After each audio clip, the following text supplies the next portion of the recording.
Buenas noches, ¿cómo están todos compañeritos? Bienvenidos a esta nueva clase en donde vamos a hacerle una cirugía al transistor. Esta va a ser una clase más práctica que cualquier cosa. Simplemente voy a dejarles acá el esquema para que miremos qué es lo que vamos a hacer y luego vamos a proceder a montar este circuito en el protoboard y hacer nuestras verificaciones. ¿Listo? Entonces, ¿qué vamos a tener acá? Un transistor NPN con sus correspondientes pines aquí de colector, base y emisor.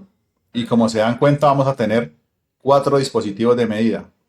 Vamos a tener aquí un amperímetro en la base con esta resistencia, la cual nos va a medir, el amperímetro nos va a medir la corriente de base. ¿Listo? Y vamos a tener una fuente de alimentación de 5 voltios.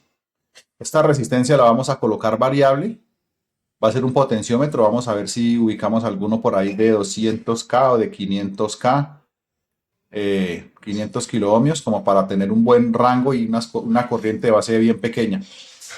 También vamos a colocar otro amperímetro acá en el emisor para medir la corriente de emisor y mirar el efecto que tiene esta corriente de base sobre la corriente del emisor.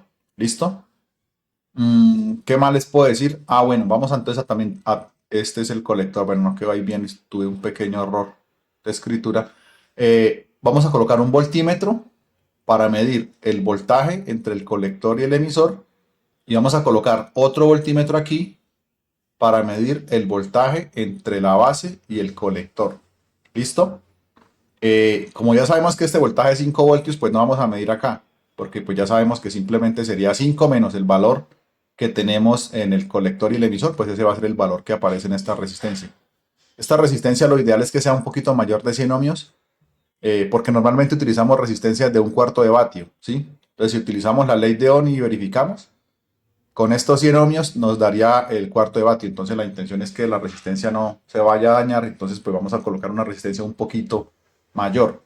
Comercialmente, esta resistencia está por el orden de los 130 ohmios en circuitos integrados, ¿listo? O en circuitos comerciales.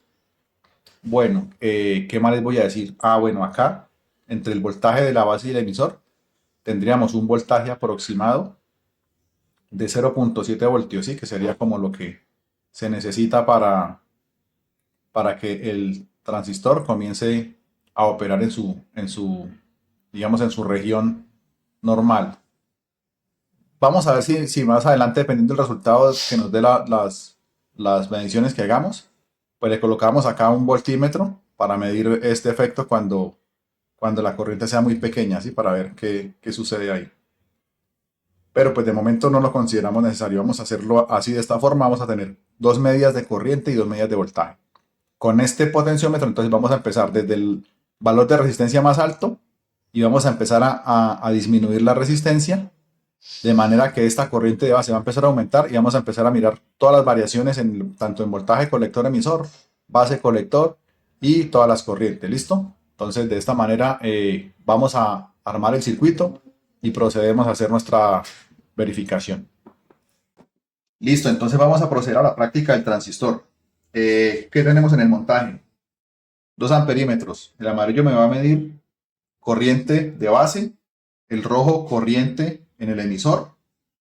Tenemos acá un osciloscopio que me va a medir 2 voltajes. La sonda amarilla me va a medir el voltaje entre el colector y el emisor.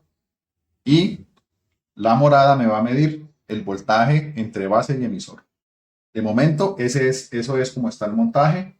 ¿Qué más les puedo decir? Tenemos un potenciómetro de 500K para variar la corriente de base y tenemos una resistencia de 150 ohmios conectada al colector.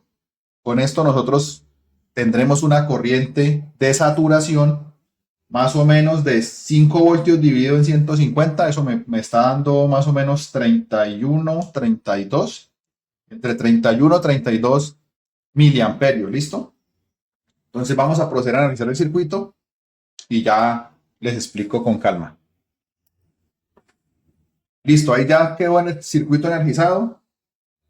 Estamos viendo una corriente de base de 8 microamperios, resultado de la resistencia tan alta que tenemos acá en la base. ¿Listo? tenemos una corriente de colector de 2 miliamperios, una corriente muy pequeña. Vamos a mirar los voltajes acá. Entonces, entre colector y emisor, tenemos un voltaje de 5 voltios, que sería el de la fuente de alimentación. Y vamos a mirar el voltaje en la unión base-emisor.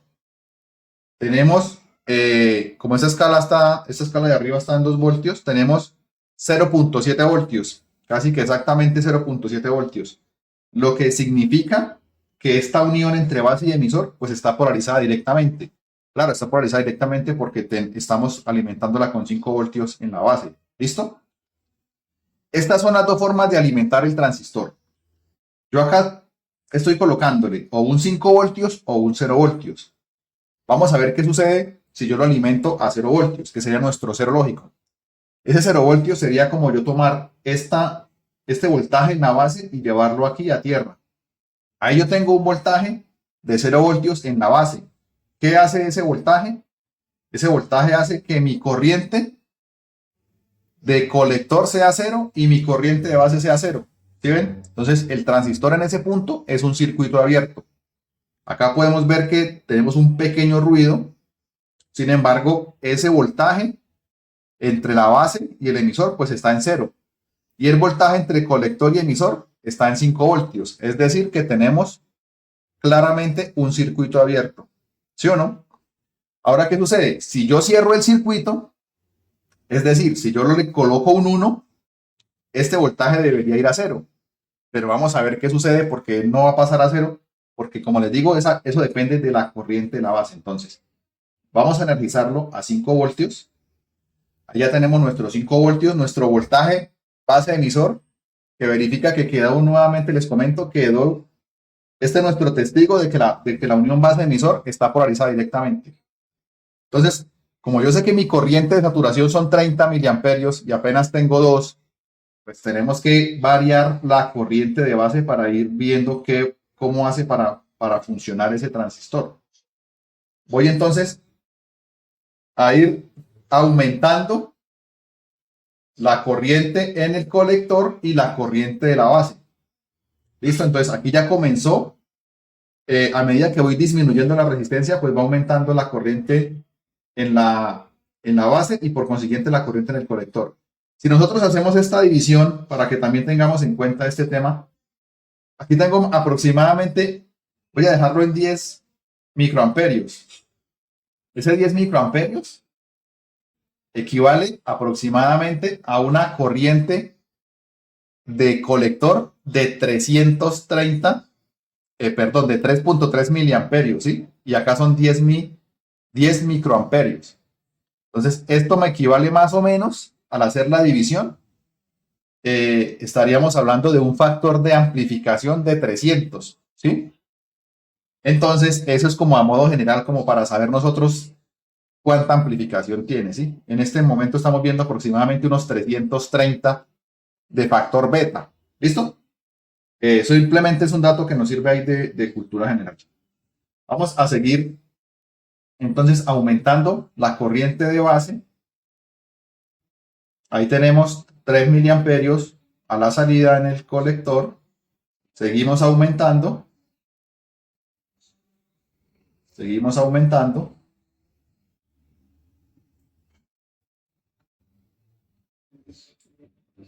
$10 microamperios, casi 20 microamperios. Y acá tenemos 6 miliamperios. Volvamos a alimentarlo con 0 voltios a ver qué pasa. Sí, aquí tenemos 6 voltios, ¿sí? 6 miliamperios. Pero aquí tenemos 20 microamperios. Si yo vuelvo y lo coloco a 0, vamos a ver qué pasa. Nos vamos a 0, ¿sí? Nos vamos a corriente de colector 0 voltios. O sea, ahí tenemos un circuito abierto. Voy a volverlo a llevar a 5 voltios. No teníamos todavía un circuito cerrado. Miremos que este voltaje entre colector y emisor ya está disminuyendo. En este momento tenemos un voltaje de 4.4 voltios. Pero tendría que llegar a 0. Cuando yo coloque aquí un 1, mi salida debería ser un 0, ¿cierto? Pero, como les digo, él en este momento está en la región de amplificación, ¿sí? él no está en saturación. Para que llegue a saturación tenemos que llegar a los 31 miliamperios más o menos. Entonces, continuamos aumentando. Continuamos aumentando esa corriente de base. Vamos a llevarla más o menos a 100 microamperios. Para que acá nos dé, si lo multiplicamos por 300, pues nos va a dar aproximadamente 30 miliamperios. Vamos a cambiar aquí, ya estamos por un poquito más de los 100. Vamos a cambiar esta escala acá un poquito. 0.1 miliamperios y acá 26 miliamperios. Aún no estamos en saturación, ¿no? Fijémonos que ya este voltaje ha venido disminuyendo. El voltaje entre colector y emisor ha venido disminuyendo a medida que el circuito va llegando al estado de saturación. En este punto tenemos aproximadamente 2.2 voltios. ¿Listo?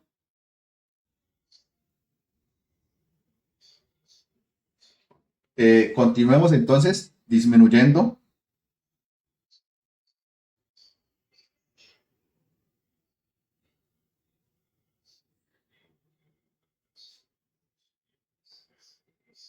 La resistencia, ya vamos llegando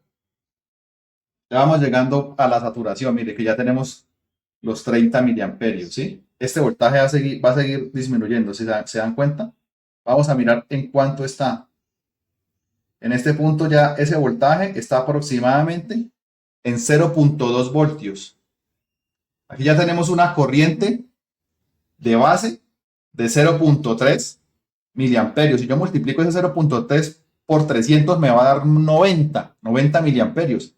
Entonces fijémonos que ya él me llega hasta 31.3, ya no va a seguir subiendo. Entonces ya él en este momento está en saturación. Entonces, ahora sí, yo puedo verificar cómo es que funciona el transistor como interruptor. En este punto, mi voltaje colector emisor es prácticamente cero. Si nos damos cuenta, no es un cero exacto, pero sí es un 0.22 voltios. ¿Listo? Con ese 0.2 voltios no alcanzo yo a polarizar un transistor en la tapa de salida. ¿Sí? ¿Por qué? Porque él necesita estos 0.7 que están acá. Entonces, esto para mí es un cero lógico en la salida. Ahora, ¿cómo lo llevo al uno lógico? Pues lo que tengo que hacer es llevarme, ahora sí, este voltaje y alimentar con cero mi base. En ese momento, mire, corriente de colector 0 y voltaje colector emisor, ¿es cuánto? Es 5 voltios. Entonces, acá está, voltaje colector emisor 5 voltios. Cuando yo coloco un 0 me sale el famoso 5. Y ahora, cuando yo coloco un 1, me debe salir un 0. Entonces, yo lo pongo en 1, él me queda en 0. Entonces, ¿qué tenemos acá? Corriente de base alta y corriente de colector máxima. Entonces, ahí el dispositivo está saturado. Y en este punto, ese voltaje de salida es 0. Entonces, esa es la forma en que se debe polarizar y se deben calcular las cosas para que el circuito opere como un interruptor. ¿Listo? Les voy a mostrar ahorita este otro detallito. Voy a hacer un cambio acá para medir el voltaje entre el colector y la base. Y eso nos puede servir como un pequeño dato de referencia. ¿Listo? Bueno, les voy a mostrar entonces qué sucede al verificar la corriente, perdón, el voltaje entre la base y el colector. ¿Listo? La base la voy a colocar con la parte positiva de la sonda y el colector con la parte negativa. Fijémonos que en este momento el transistor está polarizado con un cero lógico en su entrada. Entonces, voltaje, corriente de salida 0 y voltaje de base 0. Si yo lo coloco a 1 lógico, lo estoy saturando, voy a tener voltaje colector emisor, ya vimos 0.2, casi 0, y corriente de colector en saturación. Vamos a ver qué sucede con ese voltaje entre base y colector, que es el objetivo. Entonces, no he conectado la sonda porque quiero que observen este tema y nos quede claro. Aquí tenemos una corriente 0. Sin embargo, cuando yo coloco la sonda para medir el voltaje entre base y colector y poderles observar y poderles mostrar, digamos, lo que está sucediendo, resulta que esa sonda me está haciendo cambiar el comportamiento del circuito y me está produciendo una corriente en la base de 1 miliamperio aproximadamente, 1.4 miliamperios. Entonces, la vamos a despreciar porque como se dan cuenta es un efecto de las ondas, ¿sí? Me está alterando el comportamiento del circuito. Pero con la corriente de colector, ya vimos que sin la sonda pues es cero, ¿listo? Entonces, ¿por qué les quería mostrar esto? Para que miremos cómo se comporta en corte y en saturación esta unión entre la base y el colector. Entonces, si yo lo coloco al transistor en su estado de corte, que sería con un cero lógico, en ese cero lógico tengo corriente cero en base y corriente cero en colector, y mi salida sería un 5 voltios, ¿sí? En ese punto, la unión base-colector está polarizada de forma negativa, ¿sí? ¿Qué quiere decir? O de forma inversa. Quiere decir que el colector es más positivo que la base, ¿sí? Tenemos una polarización inversa en esa unión. Y también tendríamos la unión base-emisor sin polarizar. ¿Listo? Voy a medir ese voltaje. Está marcando en este punto aproximadamente menos 3.9 voltios. ¿Listo? Ahora, ¿qué sucede si yo polarizo directamente las uniones? Entonces, si yo polarizo directamente las uniones con mis 5 voltios en la entrada, obtengo mi corriente de salida de 31.4 miliamperios, o sea, mi circuito saturado, mi voltaje colector emisor, que es aproximadamente 0 voltios, y esta unión que les quería mostrar, base, colector, fíjense que ahora quedó polarizada de forma directa, o sea, la base es más positiva que el colector por 0.8 voltios. ¿Listo? En resumen, les quería mostrar que si estamos en polarización inversa o con un cero lógico, la unión base emisor y base colector se encuentran polarizadas de forma inversa, ¿listo? O no polarizada la base emisor. Y cuando yo lo coloco a un uno lógico, o me llevo el transistor a estado de saturación, tanto la unión base emisor como la unión base colector quedan polarizadas de forma directa. ¿Listo? Eso es lo que les quería mostrar. Bueno, gente, vamos entonces a resumir cómo nos quedó el circuito. Cuando este voltaje de alimentación es 0 voltios, mi corriente de base ya vimos que es 0. Y mi corriente de colector también vimos que es 0. ¿Qué significa eso? Que acá no hay caída, como acá no hay corriente, no hay caída de voltaje. Entonces yo acá estoy viendo como voltaje de colector emisor aproximadamente el valor de VCC. ¿Listo? Entonces acá voy a obtener, como esta es mi salida, voy a obtener un 5 voltios. Cuando acá coloco un 0, aquí voy a obtener un 5. ¿Qué más pasa acá? En esta unión entre la base y el emisor también obtengo 0 voltios, ¿no? Porque acá hay un 0, esto queda sin polarización, corriente 0 y el circuito abierto. Ahora, cuando nosotros alimentamos esta entrada con los 5 voltios, ya nos fijamos que la corriente de base es aproximadamente de 0.5 miliamperios. Por eso esta resistencia más o menos nos da un valor muy aproximado de 10K, ¿listo? 10 kiloohmios. En ese momento, cuando acá tenemos nuestros 5 voltios, este voltaje entre base y emisor es 0.7, ¿listo? Y esta corriente se nos elevó aproximadamente hasta 31.3, creo que fue, 3.4 miliamperios, y este voltaje entre colector y emisor llegó aproximadamente a 0.2 voltios, no llegó a un 0, ¿no? Llegó más o menos a 0.2. Y ese, en resumen, muchachos, pues es el funcionamiento del transistor como interruptor. Pues cuando yo lo llevo a 0, corriente 0 y salida acá, voy a ver reflejado un 5 voltios. Cuando lo polarizo directamente voy a obtener corriente de base, que es 0.5 para llevarlo a saturación, voltaje colector emisor entonces se me va a 0, polarización directa, tanto en base emisor como en base colector. Aquí también alcanzamos a medir un 0.7 voltios, ¿cierto? Cuando él está con los 5 voltios acá. Y cuando está con 0 voltios, acá me queda sin polarización y aquí me queda más positivo el colector que la base y este valor de acá es un valor negativo. ¿Listo? En la región lineal del transistor, pues como se dieron cuenta, ya no lo trabajamos, que es cuando tenemos aquí valores altos. ¿Listo? Y aquí nos aplicaría la fórmula de que la corriente de base es igual a la corriente de colector dividido entre el factor beta. ¿Listo? Pero eso no lo vamos a tener acá.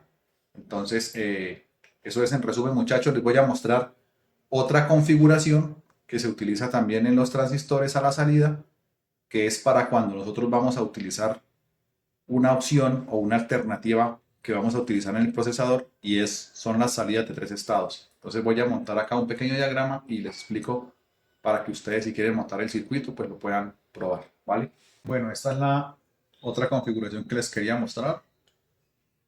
Se las enseño porque esta configuración nos va a ser muy útil cuando vayamos a utilizar los buses de datos y las señales de los diferentes módulos, las cuales se conectan a ese bus de datos. Este tipo de configuración se denomina como una salida tipo Totem Pole, que más en español la podemos simplemente nombrar como una salida tipo Totem. ¿Listo? Entonces, ¿qué tiene de especial o cómo funciona? ¿Por qué se utiliza? Tenemos acá 2 transistores.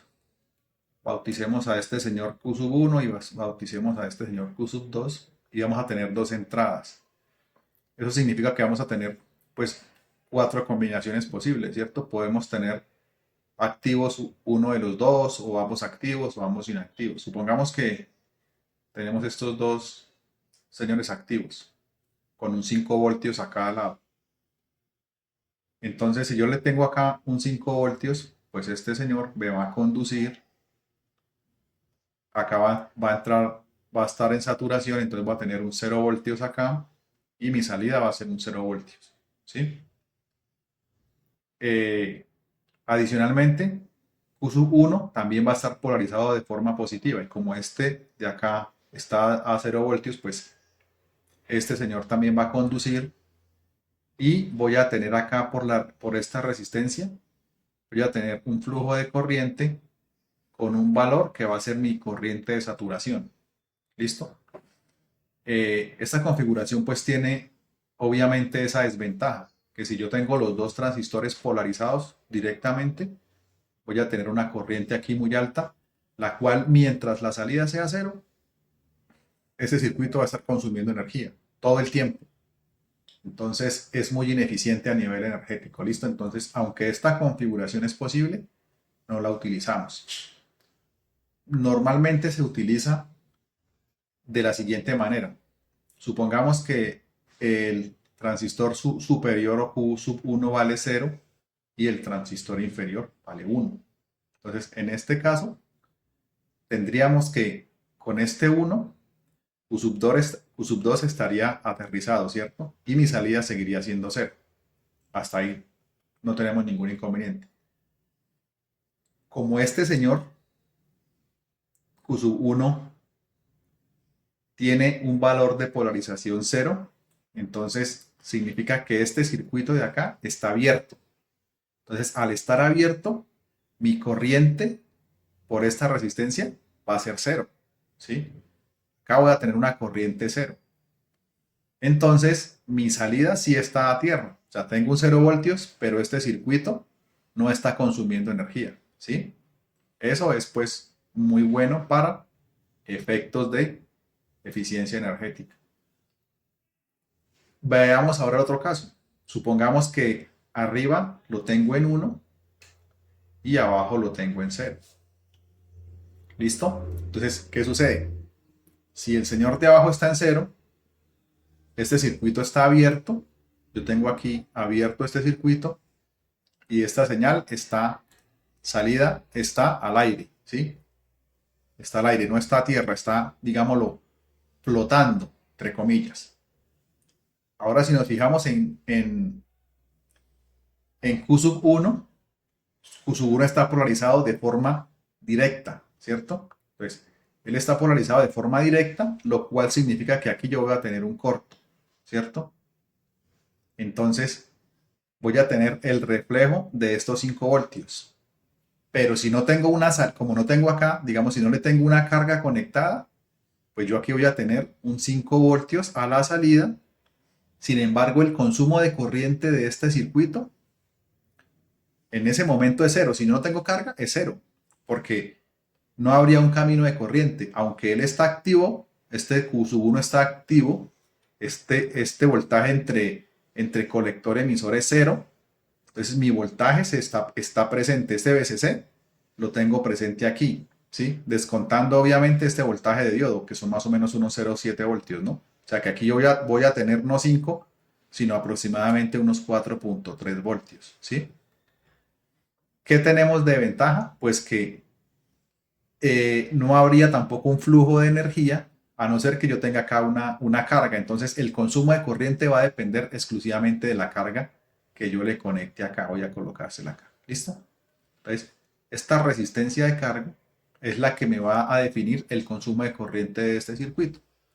¿Cuál va a ser el valor máximo? Pues ya sabemos, 5 voltios dividido entre 150 va a ser como la carga máxima del circuito. Y nos queda una última alternativa, ¿cierto? Y es que tanto Q sub 1 como Q sub 2 valgan 0. ¿Qué sucede en ese caso? Ya sabemos que si este señor de abajo Q sub 2 vale 0, tengo acá un circuito abierto, ¿sí? Hagamos de cuenta que este transistor no existe en un circuito abierto, o sea que este cable de salida lo tengo ahí flotando.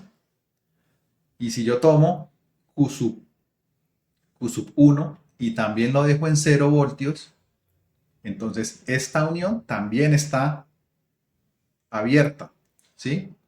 Entonces, ¿qué significa eso? Que es como si este alambre que está acá, esta salida, me queda flotando, ¿sí? Si yo a esta salida le coloco de forma externa, yo la llevo y se la conecto a una fuente de alimentación, resulta que no hay un flujo de corriente hacia acá, porque Q sub 2 está abierto, ¿cierto? Y tampoco puede haber un flujo de corriente hacia abajo o hacia arriba. ¿Por qué? Porque Q sub 1 también está abierto. Entonces, acá me queda simplemente un alambrito flotando. Esta situación es deseable cuando yo tengo un bus de datos. ¿Y qué es un bus de datos? Un bus es cuando yo tengo, por ejemplo, acá tengo eh, bueno, acá coloqué tres cables, pero supongamos que es un solo cable, ¿listo? Supongamos que este es mi bus. Yo tengo aquí un dispositivo, otro dispositivo, otro dispositivo y otro dispositivo. Supongamos que yo tengo que transmitir un dato entre esos dispositivos. Entonces, para poder transferir datos entre un dispositivo y el otro, los debo todos conectar aquí al bus de datos, ¿sí? Todos van a estar conectados al bus de datos. Vamos a llamarlo aquí A, B, C y D. Entonces, si yo voy a transmitir un dato, supongamos entre A y C, pues fijémonos que si A, supongamos que A vale 1, entonces si estas salidas están polarizadas, pues voy a tener un 0 y voy a tener un camino de alta corriente, ¿sí? O si tengo un 1, pues no sé cuál de los dos es el que va a quedar priorizado entre estos datos. Entonces, ¿qué es lo que se hace? Lo que se hace es que yo colocaría en el dispositivo B, colocaría yo estos dos transistores en 00, ¿sí? Para que este alambre de acá me quede flotando, o sea, como que no importa los datos externos, este de acá me quedó flotando. Ese estado flotante se llama un estado de alta impedancia o high Z, ¿sí? Un estado de alta impedancia. Entonces, yo coloco este en alta impedancia y coloco C en alta impedancia porque tampoco me interesa. Coloquémoslo acá. Z también me va a quedar, C, perdón, me va a quedar en alta impedancia. Y si yo voy a hacer el movimiento entre A y D, pues lo que yo hago es que A lo habilito para que me quede acá el 5 voltios y D también lo habilito para que me reciba ese dato de entrada, ¿sí? Este sería como un dato de salida y este sería como un dato de entrada. Entonces ya vamos a ver cómo funciona el tema para que podamos nosotros hacer ese tipo de transferencia. Yo también puedo hacer que D me saque un dato y lo reciba, por ejemplo, B. Entonces lo que hago es que coloco tanto A como a C en alta impedancia para que estos módulos es como si no estuvieran conectados, ¿sí? ¿Por qué? Porque como vimos acá me queda un alambrito, es como que si estos módulos estuvieran desconectados del bus y únicamente la transferencia la voy a tener entre los dispositivos que tengo activos, ¿listo? Más adelante vamos a ver bien cómo funciona el detalle de los buses y les voy a explicar. Sin embargo, acá para efectos del ejercicio, pues les quería comentar cómo es que funciona, ¿sí? Entonces, 1-1 no es deseado, 0-1 es una operación normal, 1-0 también, normalmente o está activo Q2 o está activo Q1, ¿sí? Uno de los dos. Pero tenemos el caso especial, que es cuando tanto Q1 como Q2 están desactivados y eso se denomina un estado de alta impedancia. En ese circuito tenemos un ejemplo un poquito ya más elaborado del circuito anterior. Pues aquí simplemente lo que hicimos fue colocar otro transistor y dejamos una sola línea de entrada, ¿sí? Entonces, si yo aquí lo alimento con un 1, pues ¿qué es lo que va a suceder? Pues esta me va a quedar polarizado de forma directa, ¿cierto? Me va a quedar acá un corto y este de acá, al estar polarizado de forma directa, pues me va a generar también un voltaje acá. O sea, me va a hacer que, supongamos que este es Q2 y este es Q1, como los teníamos en el diagrama anterior. Entonces, al yo colocarle acá un 5 voltios, se me va a polarizar Q3, llamémoslo acá, y se me va a polarizar Q2. Entonces mi salida va a ser 0. ¿Sí? ¿Por qué? Porque al estar polarizado esta unión, pues acá va a tener un corto y acá voy a tener mi salida en 0 voltios. Dale, ya sería 0 voltios. ¿Qué pasaría con Q1? Al estar este circuito a tierra, pues el voltaje no es suficiente para que se me polarice directamente Q1. Adicional que también hay un diodo que me consume más voltaje, entonces este Q1 va a estar abierto. Entonces pues voy a tener Q1 abierto y Q2 cerrado y salida 0 voltios. Ahora vamos al otro caso, yo la coloco acá en 0. Entonces cuando yo coloco un 0, Q3 se me va a quedar ese circuito abierto, ¿cierto? O sea que me va a quedar en 0 esta parte de acá, voy a tener 0 voltios. Y este transistor Q2 me va a quedar abierto, o sea, acá me quedó un circuito abierto. En la parte superior, ¿qué sucede? Al estar abierto Q3, pues voy a tener el voltaje por este camino, ¿cierto? Porque este conductor ya no está a tierra, esto ya quedó acá libre, flotando. Entonces, se me va a polarizar directamente Q1. Pues al estar polarizado directamente Q1 voy a tener acá un corto y este voltaje BCC lo voy a ver reflejado acá descontando este voltaje de diodo, ¿sí? Entonces aquí voy a tener la salida aproximadamente unos 4.3 voltios. ¿Listo? Entonces, lo que se hace es que simplemente con esta entrada él me va a quedar funcionando como un inversor. ¿Listo? Circuitos más elaborados lo que hacen es que se utiliza una entrada adicional. ¿Sí? Supongamos que acá yo tengo una entrada adicional. ¿Qué es lo que me hace esa entrada adicional? Me toma. Esto no es para que lo monte en la vida real, ¿no? Es para darles el ejemplo de cómo funciona. Tomaría a Q1 y tomaría a Q2, ¿sí? Las bases y las llevaríamos acá. ¿Con qué fin? Con el fin de llevarlas a tierra. Entonces, esta señal es una señal de habilitación, ¿sí? Un enable. Entonces, ¿qué pasa? Que si yo lo habilito, si yo aquí le coloco un 1, esto me lo lleva a tierra, ¿sí? Y al llevarme a tierra, los dos transistores lo que hace es que me lo deja en un estado de alta impedancia. ¿Listo? ¿Para qué nos va a servir esto? Como les digo, para el tema de manejo de datos en buses de datos. Entonces, así es como se hace internamente. Esto es, como les digo, un esquema para explicarles nomás. El arreglo es diferente, utilizan transistores con varios emisores y otro tipo de arreglos. Sin embargo, la esencia es esa, ¿sí? La esencia es poder tener una señal de control externa que me aterrice tanto Q1 como Q2 y me permita tener esta salida en alta impedancia. ¿Listo?